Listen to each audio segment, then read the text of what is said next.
My name is Bryan Schuler, and I'm the Vice President for Housing Development at Travoy. It's my job to help you with Travoy's experienced development staff to complete your low-income housing tax credit, also known as LIHTC project. If you are new to this topic, this video will help you plan out your first steps along this path.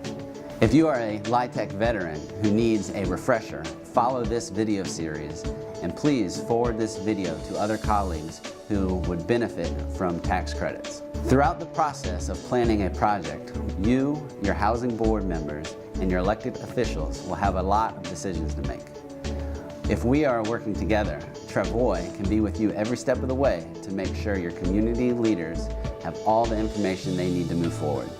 For now, we want to give you some basic tools to have that all-important first conversation. You'll want to read your most recent Indian Housing Plan, or IHP.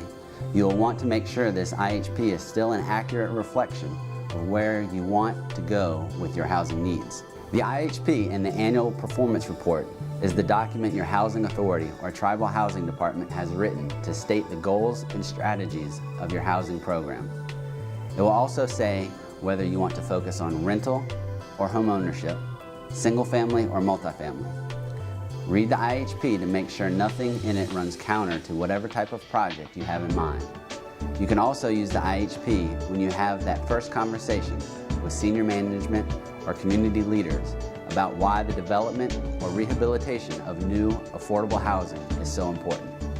Next, you will want to find out when the housing authority or tribe's most recent audit was completed. You'll probably want to check with the accounting staff or the tribal treasurer's office to get this information.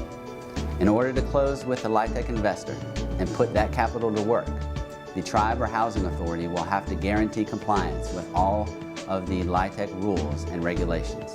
If the housing authority is developing the project rather than the tribe, then assuming the housing authority has good financial standing, the housing authority will be providing the guarantees, not the tribe. Travoy will work with you to put a plan in place to address every single concern of the housing authority, the tribe, and the investor. But at some point in the near future, if you want to pursue tax credits, we will likely have to include 2 to 3 years of audited financial statements in the tax credit application and to an equity investor to get them interested in your project. If that is an unusual request, it is perfectly appropriate for you to ask the party requesting the information for a non-disclosure or confidentiality agreement before sharing them.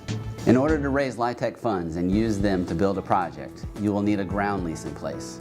You don't have to get it done at this stage, just have a conversation with whatever department of your tribe approves leases to learn about the process. Site control and site readiness will become very important at a later date. The next thing to think about is your state's Qualified Allocation Plan, or QAP. This is the guidebook. In order to get an award of tax credits, you will need to apply to your state housing finance agency. Every state agency publishes a QAP that lays out the scoring criteria for projects. It is important to decide what your preferences are first. And if your preferences line up well with the QAP, that's best for everyone. But what you may find out in the QAP for this coming year is that it favors certain types of projects over others. You will want to balance your goals against what the QAP appears to favor. Take the long view here. Maybe you do a project that's not quite perfect this year to get the ball rolling and get some housing built in your community. Down the road, we can work together to lobby for changes in the QAP to make your ideal project possible. Any LIHTC project is a mix of your money and the investor's money. Your contribution will most likely come from your Indian Housing Block Grant funds allocated under NAHASDA.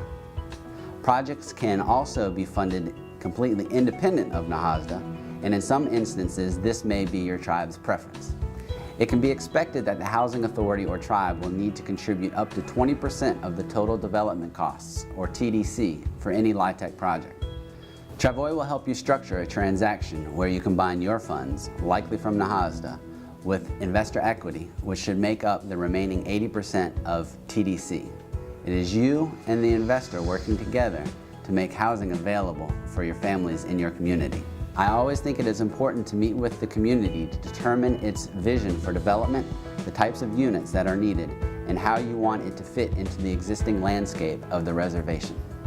Whether it's a formal charrette with Travoy's architects on site or just an informal community discussion about your goals, The more community support you have, and the earlier in the process you have it, the better. We have a full list of references on our website. We would be happy to connect you with our clients, the most innovative and successful developers of affordable housing in America. Stay tuned to this video series. In coming episodes, we will cover design considerations, asset management ideas, and the best way to make sure your state's QAP serves tribal projects.